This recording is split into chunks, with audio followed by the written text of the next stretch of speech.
Tonight, you'll be dozing off from the back seat of your parents' car, softly cradled by the gentle hum of the engine as it travels homeward late at night along a country highway.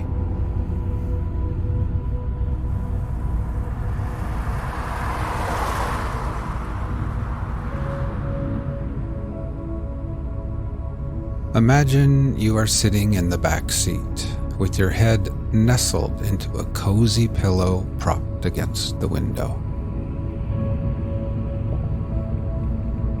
You are gazing out at the moonlit countryside, and on your face is a soft and secret smile.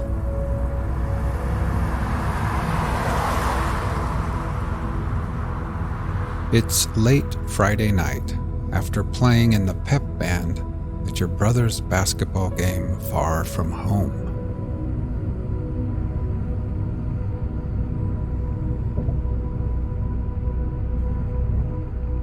Your kid sister has nodded off already.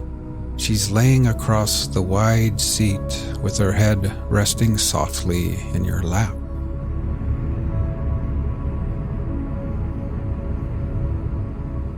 You are tired too after a long week of high school and homework, but you're also full of wonder, and that smile on your face is perfectly concealed in the shadows, only illuminated sporadically by the flickering flashes of light cast from the headlights of oncoming cars.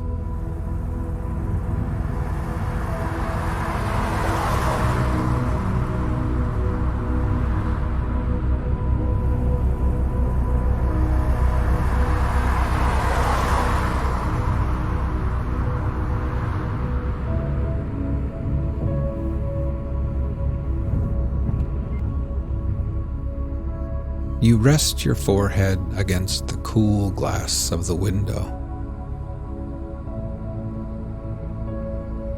Every now and then, a distant farmhouse light appears, towering like a lighthouse in the dark, casting bright beams across the endless, waterless ocean of a prairie.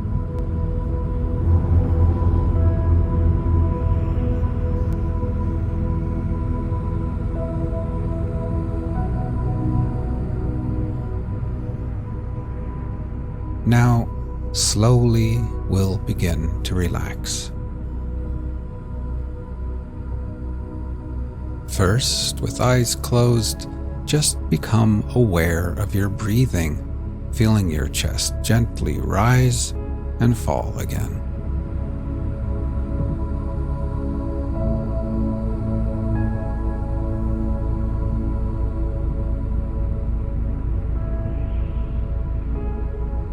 Next, we'll try taking a few deeper breaths, filling our lungs with air, holding it, and then gently exhaling and letting it all go.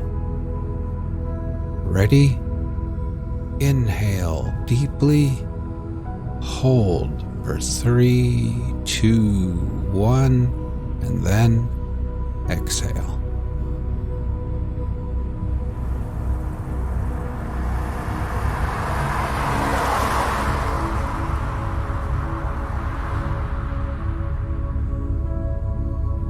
One more time. Breathe in deeply, hold for 3, 2, 1, and then exhale.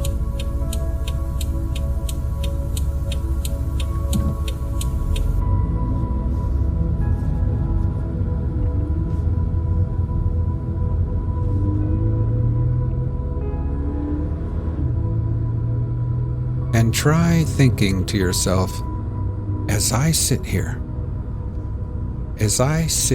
in the back seat, I can feel gravity's pull tugging me gently back towards Earth. With every exhale,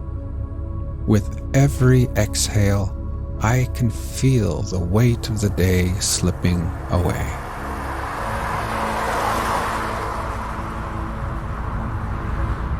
I can feel my feet, my ankles, calves, knees, and my legs, each part of me relaxing deeper and becoming heavier and more relaxed.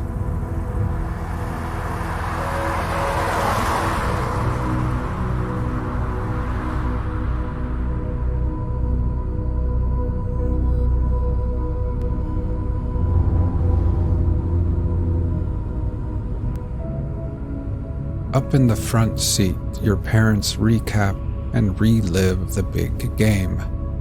They talk of jump shots and fouls, rebounds and timeouts.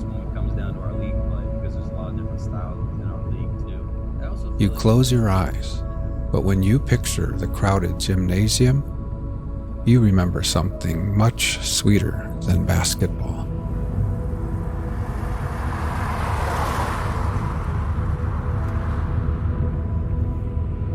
Your mind drifts back, but now the memory of the night is soothing and hypnotic, somehow quieter, as if it all played out in slow motion. Sneakers squeaking on the hardwood floor, cheers blasting out from spirit sections choreographed by cheerleaders and mascots. The aroma of popcorn and hot dogs snaking its way from concessions all the way through the hot air, above the teams and players and referees, and then high into the packed stands where you and the band played and cheered and sang. You quietly reflect on how unexpected your first love appeared in your young life. It feels as if the universe brought it to you slowly, and yet, in the end, also unexpectedly in a flash.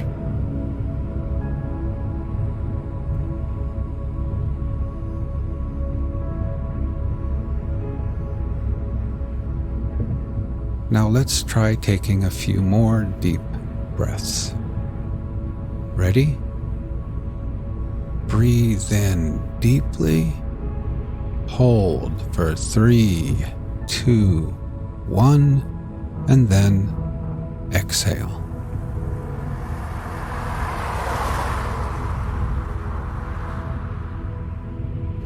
Try continuing on your own, and while doing this, try thinking to yourself, as I sit here, my whole body feels heavy and relaxed. With every exhale, I can feel gravity pulling me back towards Earth gently. I can feel my head, my shoulders, my neck becoming relaxed and at ease. And my legs are heavy and at peace with gravity's pull. Now my whole body, my legs and feet, my arms and hands, my torso, my head and neck and shoulders, my whole body is completely at peace, relaxed, and at ease.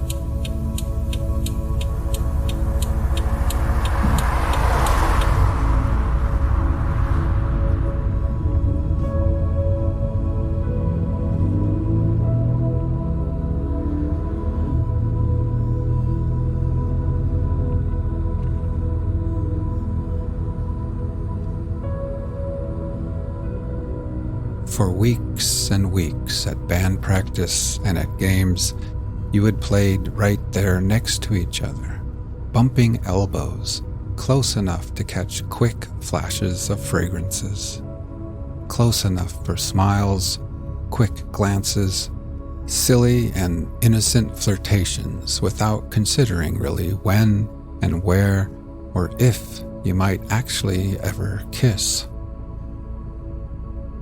And then, unexpectedly, tonight, it just happened.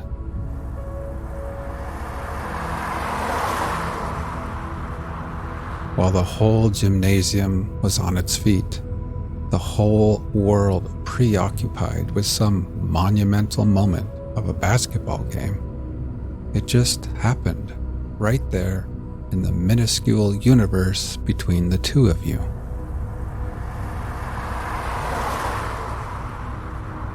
When you think about it now, falling in love was a lot like those farmhouse lights out there in the darkness.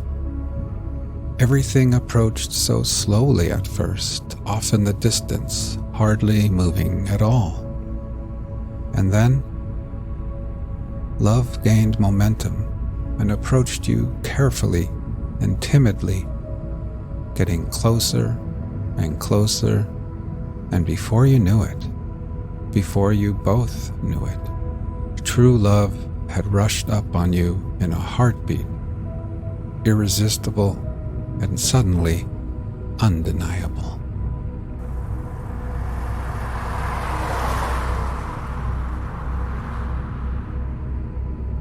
You smile now, thinking how you had always imagined your first kiss would happen somewhere private and hidden, and yet, in the end, yours was out in the open and in front of hundreds of people who never even saw it.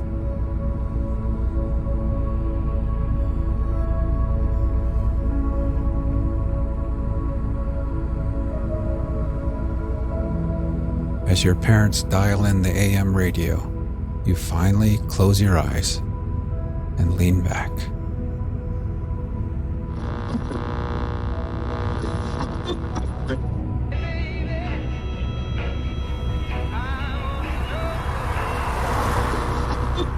Our age is retrospective.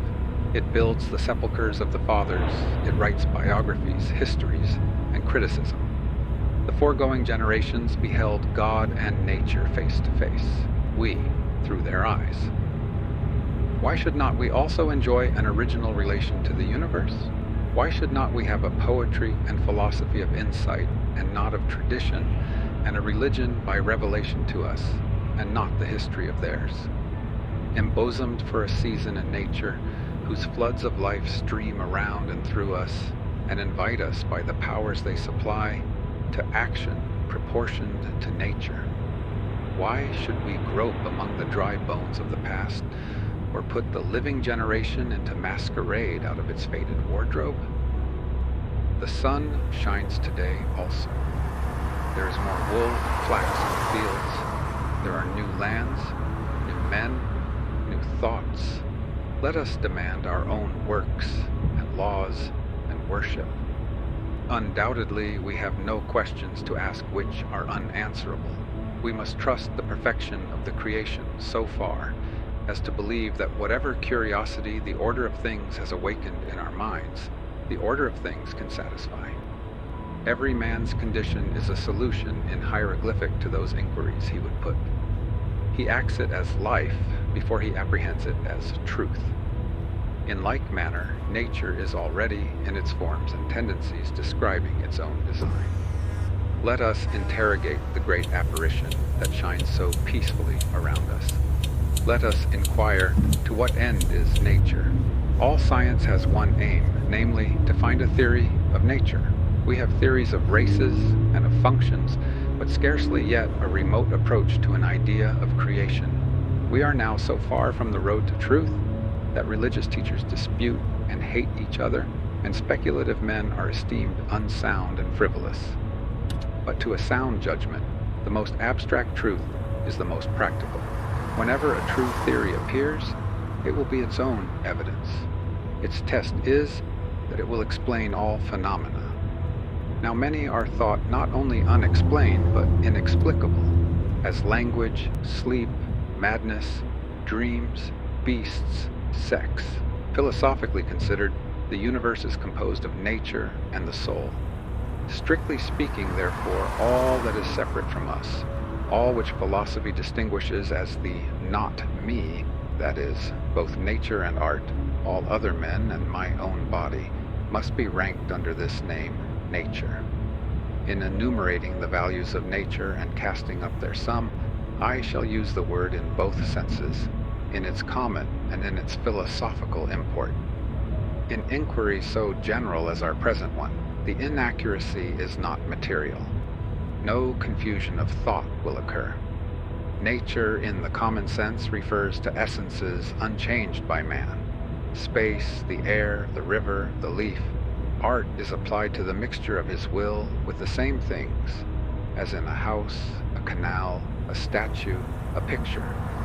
But his operations taken together are so insignificant, a little chipping, baking, patching, and washing, that in an impression so grand as that of the world on the human mind, they do not vary the result. Chapter 1. Nature.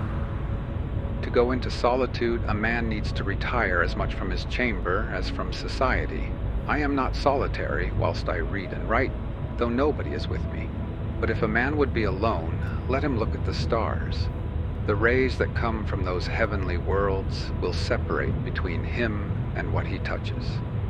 One might think the atmosphere was made transparent with this design to give man in the heavenly bodies the perpetual presence of the sublime. Seen in the streets of cities, how great they are.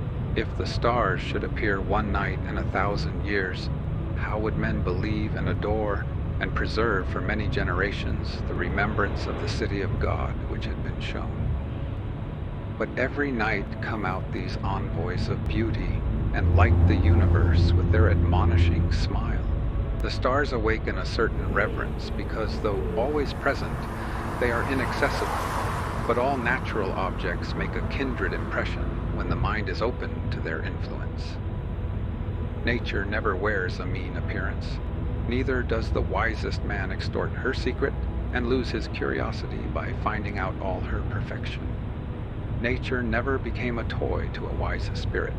The flowers, the animals, the mountains reflected the wisdom of his best hour, as much as they had delighted the simplicity of his childhood. When we speak of nature in this manner, we have a distinct but most poetical sense in the mind. We mean the integrity of impression made by manifold natural objects.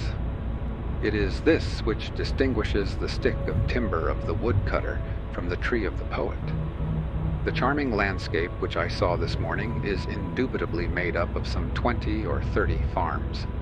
Miller owns this field, Locke that, and Manning the woodland beyond. But none of them owns the landscape. There is a property in the horizon which no man has but he whose eye can integrate all the parts, that is, the poet. This is the best part of these men's farms, yet to this their warranty deeds give no title. To speak truly, few adult persons can see nature. Most persons do not see the sun. At least they have a very superficial seeing. The sun illuminates only the eye of the man, but shines into the eye and the heart of the child. The lover of nature is he whose inward and outward senses are still truly adjusted to each other, who has retained the spirit of infancy even into the era of manhood. His intercourse with heaven and earth becomes part of his daily food. In the presence of nature, a wild delight runs through the man, in spite of real sorrows. Nature says, "He is my creature, and mar all his impertinent griefs, he shall be glad with me." Not the sun or the summer alone, but every hour and season yields its tribute of delight. For every hour and change corresponds to and authorizes a different state of the mind, from breathless noon to grimmest midnight. Nature is a setting that fits equally well a comic or a morning piece. In good health, the air is a cordial of incredible virtue. Crossing a bare common in snow puddles, at twilight under a clouded sky, without having in my thoughts any occurrence of special good fortune, I have enjoyed a perfect exhilaration. I am glad to the brink of fear. In the woods, too, a man casts off his years, as the snake his slough, and at what period soever of life is always a child. In the woods is perpetual youth. Within these plantations of God, a decorum and sanctity reign, a perennial festival is dressed, and the guest sees not how he should tire of them in 1,000 years. In the woods, we return to reason and faith. There I feel that nothing can befall me in life, no disgrace, no calamity, leaving me my eyes, which nature cannot repair. Standing on the bare ground, my head bathed by the blithe air and uplifted into infinite space, all mean egotism vanishes. I become a transparent eyeball. I am nothing. I see all. The currents of the universal being circulate through me. I am part or particle of God. The name of the nearest friend sounds then foreign and accidental. To be brothers, to be acquaintances, master or servant, is then a trifle and a disturbance. I am the lover of uncontained and immortal beauty. In the wilderness, I find something more dear and connate than in streets or villages. In the tranquil landscape, and especially in the distant line of the horizon, man beholds somewhat as beautiful as his own nature. The greatest delight which the fields and woods minister is the suggestion of an occult relation between man and the vegetable. I am not alone and unacknowledged. They nod to me, and I to them. The waving of the boughs in the storm is new to me and old. It takes me by surprise, and yet is not unknown. Its effect is like that of a higher thought or a better emotion coming over me, when I deemed I was thinking justly or doing right. Yet it is certain that the power to produce this delight does not reside in nature, but in man, or in a harmony of both. It is necessary to use these pleasures with great temperance, for nature is not always tricked in holiday attire, but the same scene which yesterday breathed perfume and glittered as for the frolic of the nymphs is overspread with melancholy today. Nature always wears the colors of the spirit. To a man laboring under calamity, the heat of his own fire hath sadness in it. Then there is a kind of contempt of the landscape, felt by him who has just lost by death a dear friend. The sky is less grand as it shuts down over less worth in the population. Chapter 2, Commodity. Whoever considers the final cause of the world will discern a multitude of uses that result. They all admit of being thrown into one of the following classes: commodity, beauty, language, and discipline.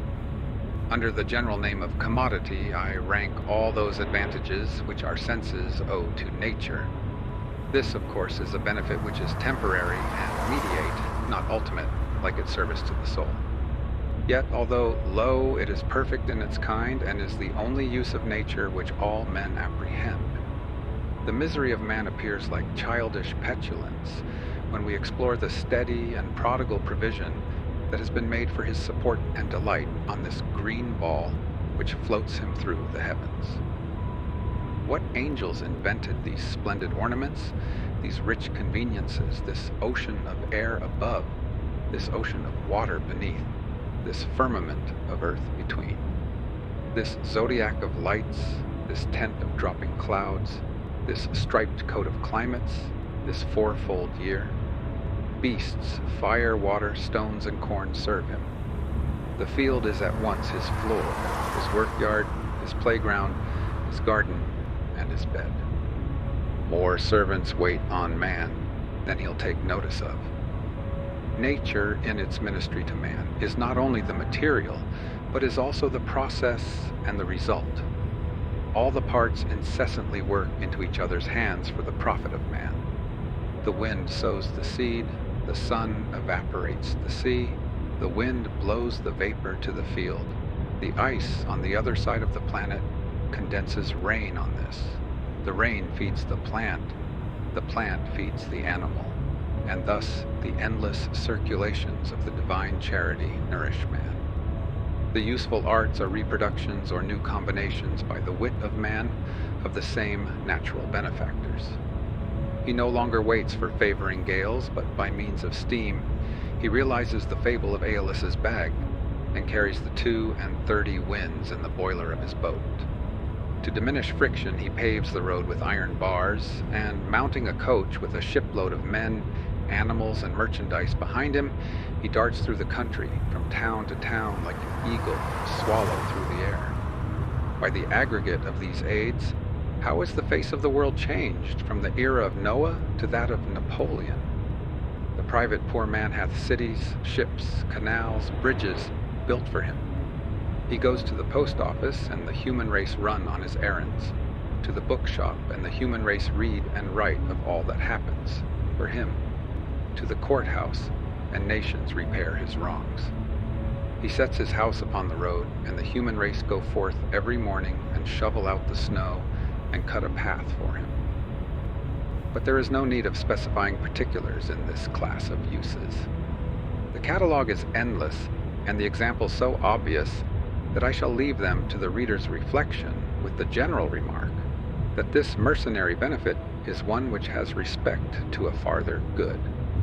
A man is fed, not that he may be fed, but that he may work. Chapter 3. Beauty. A nobler want of man is served by nature, namely, the love of beauty. The ancient Greeks called the world cosmos, beauty. Such is the constitution of all things, or such the plastic power of the human eye, that the primary forms, as the sky, the mountain, the tree, the animal, give us a delight in and for themselves, a pleasure arising from outline, color, motion, and grouping. This seems partly owing to the eye itself. The eye is the best of artists. By the mutual action of its structure and of the laws of light, perspective is produced which integrates every mass of objects, of what character soever, into a well-colored and shaded globe, so that where the particular objects are mean and unaffecting, the landscape which they compose is round and symmetrical. And as the eye is the best composer, so light is the first of painters. There is no object so foul that intense light will not make beautiful. And the stimulus it affords to the sense, and a sort of infinitude which it hath, like space and time, make all matter gay. Even the corpse has its own beauty. But besides this general grace diffused over nature, almost all the individual forms are agreeable to the eye, as is proved by our endless imitations of some of them, as the acorn, the grape, the pine cone, the wheat ear, the egg, the wings and forms of most birds, the lion's claw, the serpent, the butterfly, seashells, flames, clouds, buds, leaves, and the forms of many trees, as the palm. For better consideration, we may distribute the aspects of beauty in a threefold manner. 1. First, the simple perception of natural forms is a delight. The influence of the forms and actions in nature is so needful to man that, in its lowest functions, it seems to lie on the confines of commodity and beauty. To the body and mind which have been cramped by noxious work or company, nature is medicinal and restores their tone. The tradesman, the attorney, comes out of the din and craft of the street and sees the sky and the woods and is a man again. In their eternal calm, he finds himself. The health of the eye seems to demand a horizon. We are never tired so long as we can see far enough. But in other hours, nature satisfies by its loveliness, and without any mixture of corporeal benefit. I see the spectacle of morning from the hilltop over against my house, from daybreak to sunrise, with emotions which an angel might share. The long slender bars of cloud float like fishes in the sea of crimson light. From the earth, as a shore, I look out into that silent sea. I seem to partake its rapid transformations. The active enchantment reaches my dust, and I dilate and conspire with the morning wind. How does nature deify us with a few and cheap elements? Give me health and a day, and I will make the pomp of emperors ridiculous. The dawn is my Assyria, the sunset and moonrise my Paphos and unimaginable realms of fairy. Broad noon shall be my England of the senses and the understanding. The night shall be my Germany of mystic philosophy and dreams. Not less excellent, except for our less susceptibility in the afternoon, was the charm last evening of a January sunset.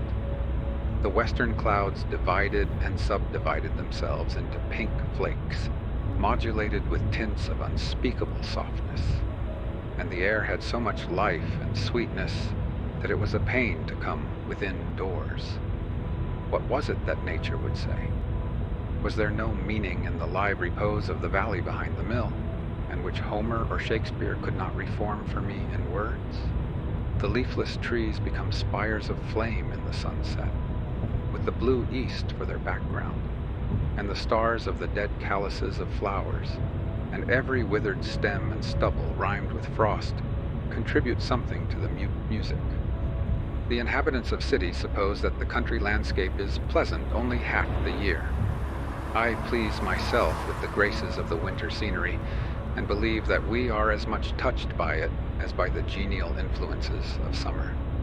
To the attentive eye, each moment of the year has its own beauty, and in the same field it beholds, every hour, a picture which was never seen before, and which shall never be seen again. The heavens change every moment, and reflect their glory or gloom on the plains beneath. The state of the crop in the surrounding farms alters the expression of the earth from week to week. The succession of native plants in the pastures and roadsides, which makes the silent clock by which time tells the summer hours, will make even the divisions of the day sensible to a keen observer. The tribes of birds and insects, like the plants punctual to their time, follow each other, and the year has room for all. By watercourses the variety is greater.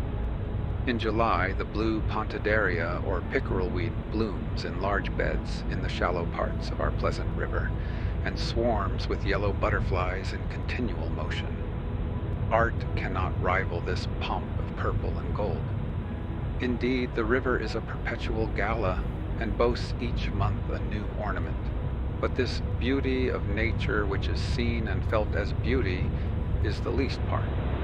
The shows of day, the dewy morning, the rainbow mountains, orchards in blossom, stars, moonlight, shadows in still water, and the like, if too eagerly hunted, become shows merely, and mock us with their unreality. Go out of the house to see the moon, and it is mere tinsel. It will not please as when its light shines upon your necessary journey. The beauty that shimmers in the yellow afternoons of October, whoever could clutch it? Go forth to find it, and it is gone. 'Tis only a mirage as you look from the windows of diligence. 2. The presence of a higher, namely, of the spiritual element, is essential to its perfection. The high and divine beauty, which can be loved without effeminacy, is that which is found in combination with the human will. Beauty is the mark God sets upon virtue. Every natural action is graceful. Every heroic act is also decent and causes the place and the bystanders to shine. We are taught by great actions that the universe is the property of every individual in it. Every rational creature has all nature for his dowry and estate. It is his, if he will. He may divest himself of it, he may creep into a corner and abdicate his kingdom, as most men do, but he is entitled to the world by his constitution. In proportion to the energy of his thought and will, he takes up the world into himself.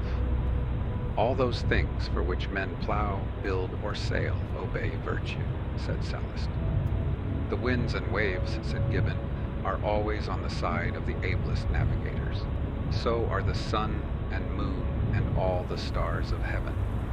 When a noble act is done, perchance in a scene of great natural beauty, when Leonidas and his 300 martyrs consume one day in dying, and the sun and moon come each and look at them once in the steep defile of Thermopylae. When Arnold Winkelried in the high Alps under the shadow of the avalanche gathers in his side a sheaf of Austrian spears to break the line for his comrades. Are not these heroes entitled to add the beauty of the scene to the beauty of the deed? When the bark of Columbus nears the shore of America, before it the beach lined with savages, fleeing out of all their huts of cane, the sea behind and the purple mountains of the Indian archipelago around, can we separate the man from the living picture? Does not the New World clothe his form with her palm groves and savannas as fit drapery? Ever does natural beauty steal in like air and envelope great actions? When Sir Harry Vane was dragged up the Tower Hill, sitting on a sled to suffer death as the champion of the English laws, one of the multitude cried out to him, "You never sate on so glorious a seat." Charles II, to intimidate the citizens of London, caused the patriot Lord Russell to be drawn in an open coach through the principal streets of the city on his way to the scaffold. But, his biographer says, the multitude imagined they saw liberty and virtue sitting by his side. In private places, among sordid objects, an act of truth or heroism seems at once to draw to itself the sky as its temple, the sun as its candle. Nature stretcheth out her arms to embrace man, only let his thoughts be of equal greatness. Willingly does she follow his steps with the rose and the violet, and bend her lines of grandeur and grace to the decoration of her darling child. Only let his thoughts be of equal scope, and the frame will suit the picture.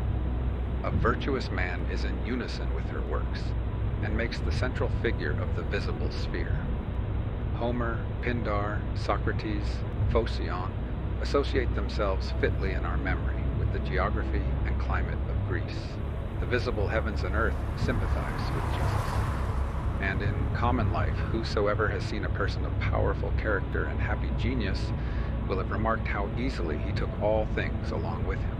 The persons, the opinions, and the day and nature became ancillary to a man. 3. There is still another aspect under which the beauty of the world may be viewed, namely, as it become an object of the intellect. Beside the relation of things to virtue, they have a relation to thought.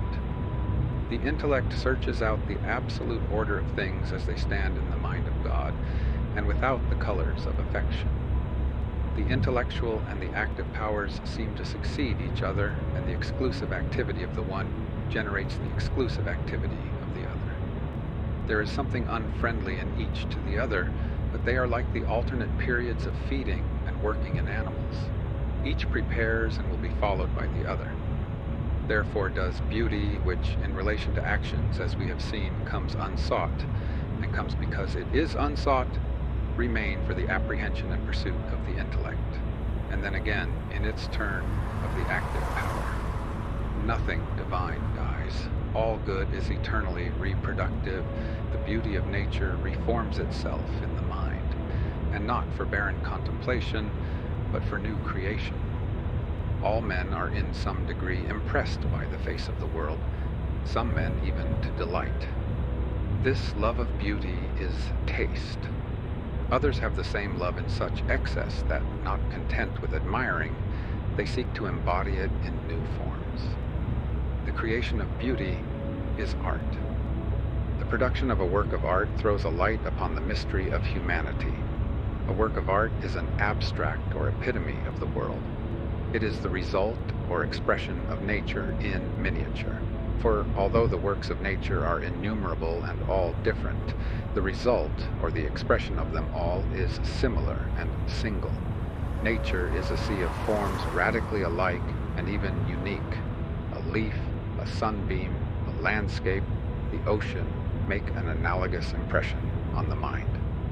What is common to them all, the perfectness and harmony, is beauty. The standard of beauty is the entire circuit of natural forms, the totality of nature, which the Italians expressed by defining beauty, il più nell'uno.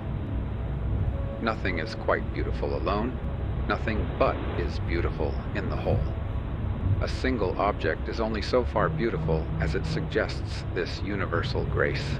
The poet, the painter, the sculptor, the musician, the architect, seek each to concentrate this radiance of the world on one point, and each in his several work to satisfy the love of beauty which stimulates him to produce. Thus is art, a nature passed through the alembic of man. Thus in art does nature work through the will of a man filled with the beauty of her first works.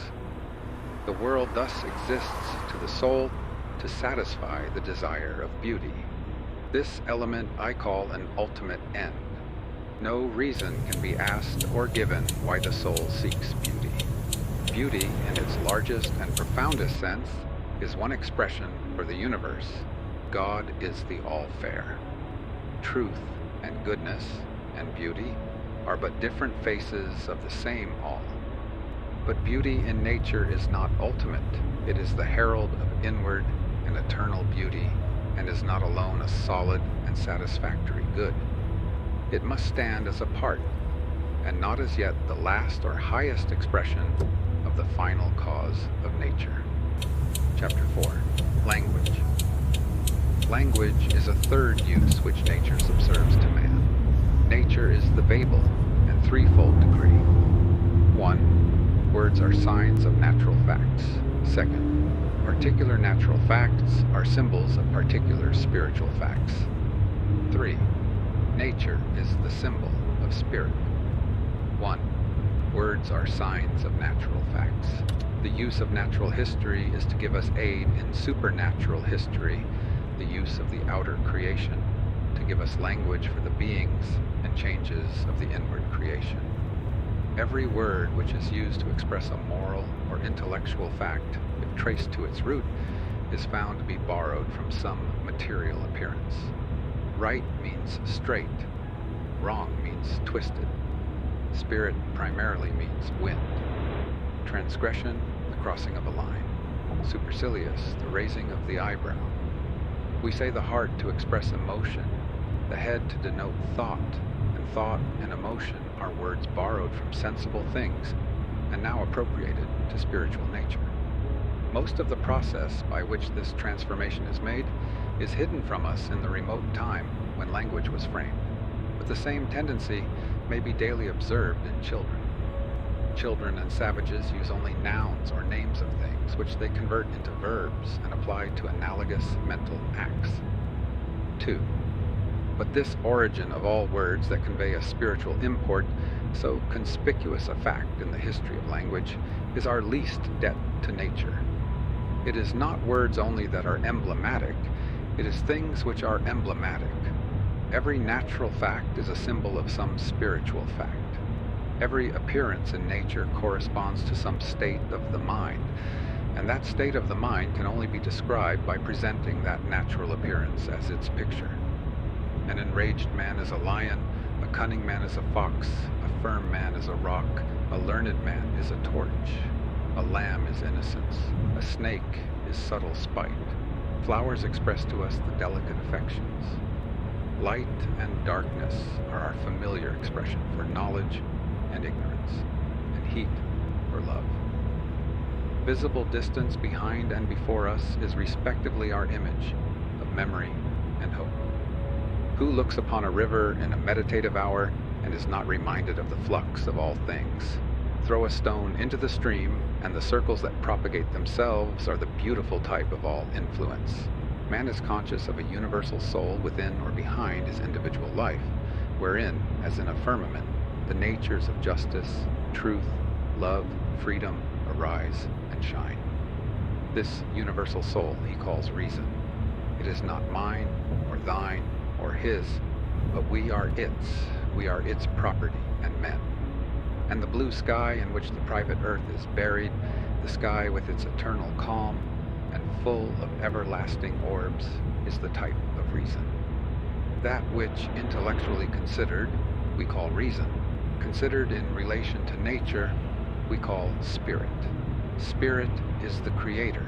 Spirit hath life in itself, and man in all ages and countries embodies it in his language as the Father. It is easily seen that there is nothing lucky or capricious in these analogies, but that they are constant and pervade nature. These are not the dreams of a few poets here and there, but man is an analogist and studies relations in all objects. He is placed in the center of beings. An array of relation passes from every other being to him, and neither can man be understood without these objects, nor these objects without man. All the facts in natural history taken by themselves have no value, but are barren. like a single sex. But marry it to human history, and it is full of life. Whole floras, all Linnaeus and Buffon's volumes, are dry catalogs of facts. But the most trivial of these facts, the habit of a plant, the organs or work or noise of an insect, applied to the illustration of a fact in intellectual philosophy, or in any way associated to human nature, affects us in the most lively and agreeable manner. The seed of a plant, to what affecting analogies in the nature of man, is that little fruit made use of in all discourse, up to the voice of Paul, who calls the human corpse a seed. It is sown a natural body. It is raised a spiritual body. The motion of the earth round its axis and round the sun makes the day and the year. These are certain amounts of brute light and heat. But is there no intent of an analogy between man's life and the seasons? And do the seasons gain no grandeur or pathos from that analogy? The instincts of the ant are very unimportant, considered as the ants. But the moment a ray of relation is seen to extend from it to man, and the little drudge is seen to be a monitor, a little body with a mighty heart, then all its habits, even that said to be recently observed, that it never sleeps, become sublime. Because of this radical correspondence between visible things and human thoughts, savages, who have only what is necessary, converse in figures. As we go back in history, language becomes more picturesque, until its infancy, when it is all poetry. Or all spiritual facts are represented by natural symbols. The same symbols are found to make the original elements of all languages.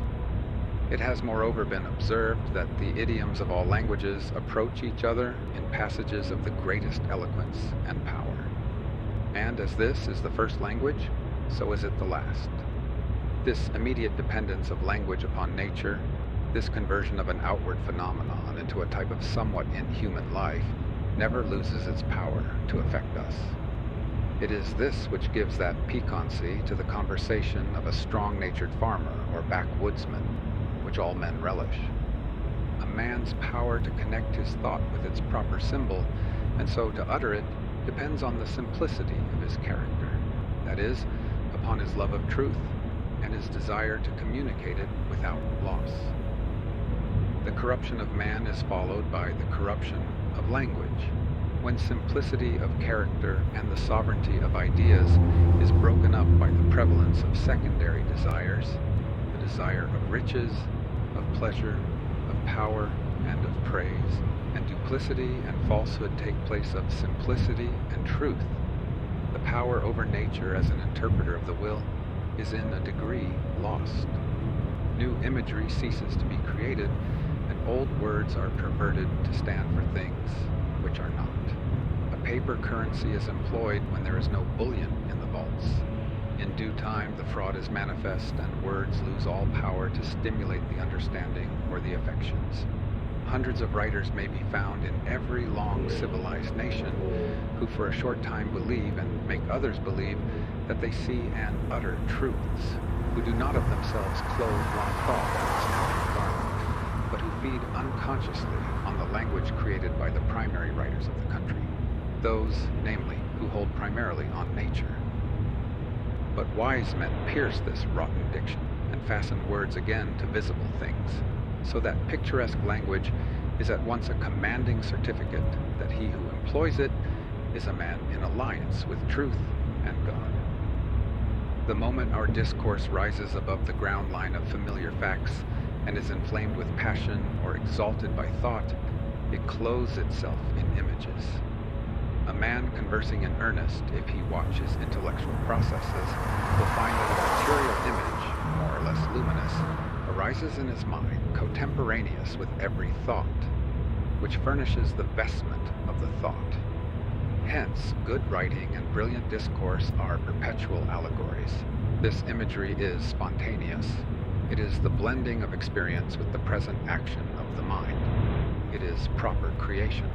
It is the working of the original cause through the instruments he has already made.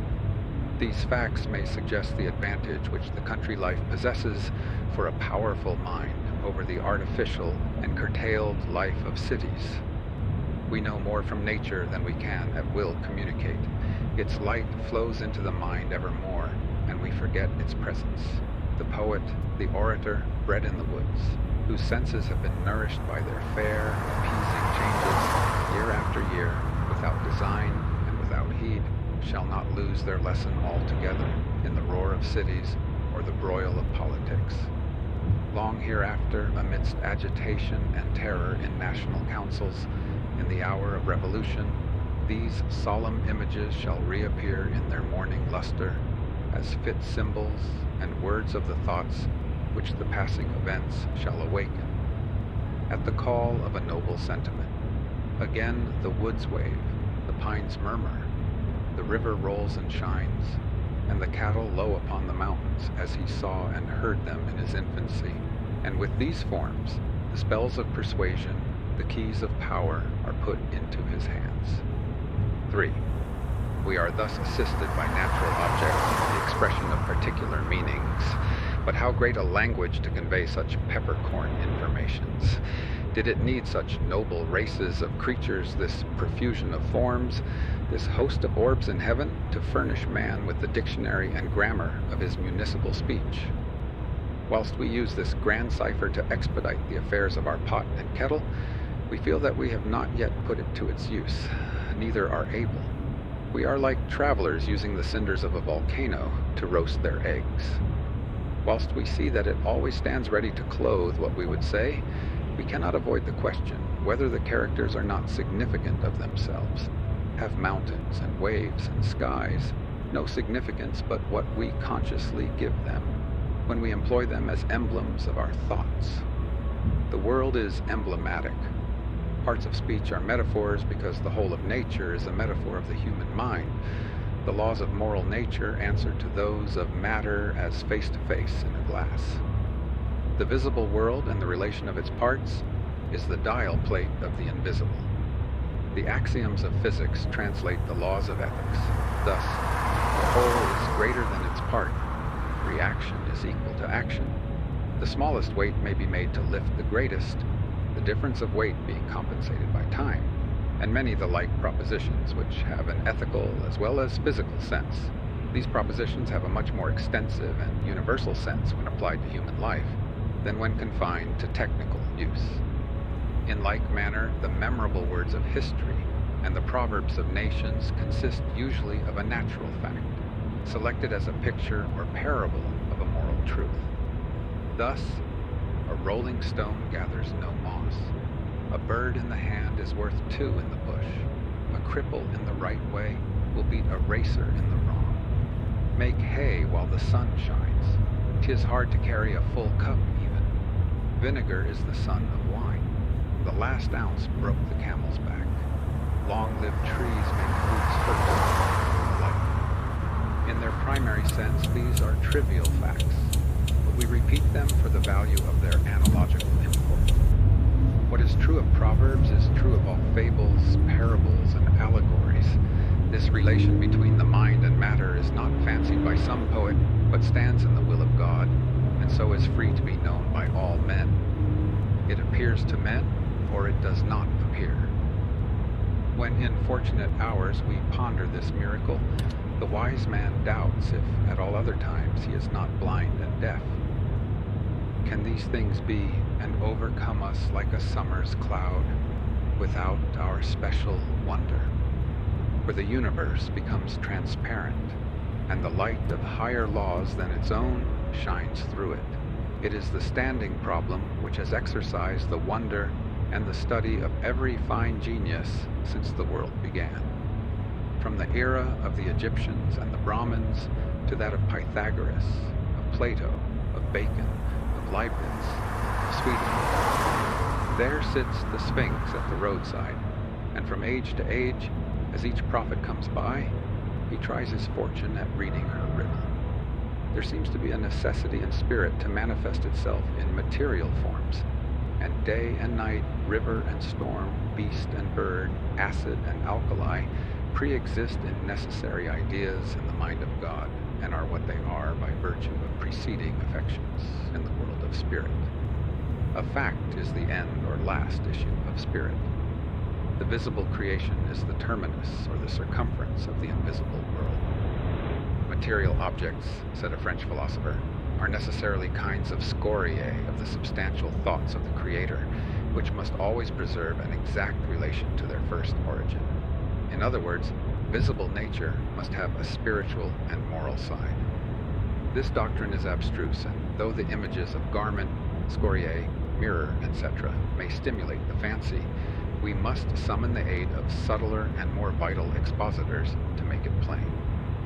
Every scripture is to be interpreted by the same spirit which gave it forth, is the fundamental law of criticism.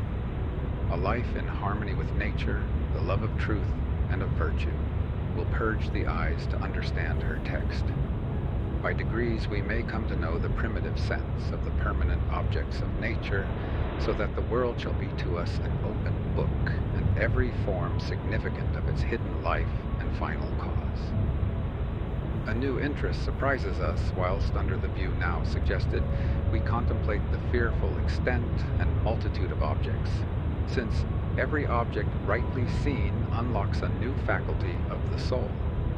That which was unconscious truth becomes, when interpreted and defined in an object, a part of the domain of knowledge, a new weapon in the magazine of power. Chapter 5. Discipline. In view of the significance of nature, we arrive at once at a new fact, that nature is a discipline. This use of the world includes the preceding uses as parts of itself: space, time, society, labor, climate, food, locomotion, the animals, the mechanical forces, give us sincerest lessons, day by day, whose meaning is unlimited. They educate both the understanding and the reason. Every property of matter is a school for the understanding. Its solidity or resistance, its inertia, its extension, its figure, its divisibility. The understanding adds, divides, combines, measures, and finds nutriment and room for its activity in this worthy seed. Meantime, reason transfers all these lessons into its own world of thought by perceiving the analogy that marries matter and mind. 1. Nature is a discipline of the understanding in intellectual truths. Our dealing with sensible objects is a constant exercise in the necessary lessons of difference, of likeness, of order, of being and seeming, of progressive arrangement, of ascent from particular to general, of combination to one end of manifold forces. Proportion to the importance of the organ to be formed is the extreme care with which its tuition is provided, a care pretermitted in no single case. What tedious training, day after day, year after year, never ending to form the common sense. What continual reproduction of annoyances, inconveniences, dilemmas. What rejoicing over us of little men. What disputing of prices. What reckonings of interest. And all to form the hand of the mind, to instruct us that good thoughts are no better than good dreams, unless they be executed. The same good office is performed by property and its filial systems of debt and credit. Debt, grinding debt, whose iron face the widow, the orphan, and the sons of genius fear and hate. Debt which consumes so much time, which so cripples and disheartens a great spirit with cares that seem so base, is a preceptor whose lessons cannot be foregone, and is needed most by those who suffer from it most.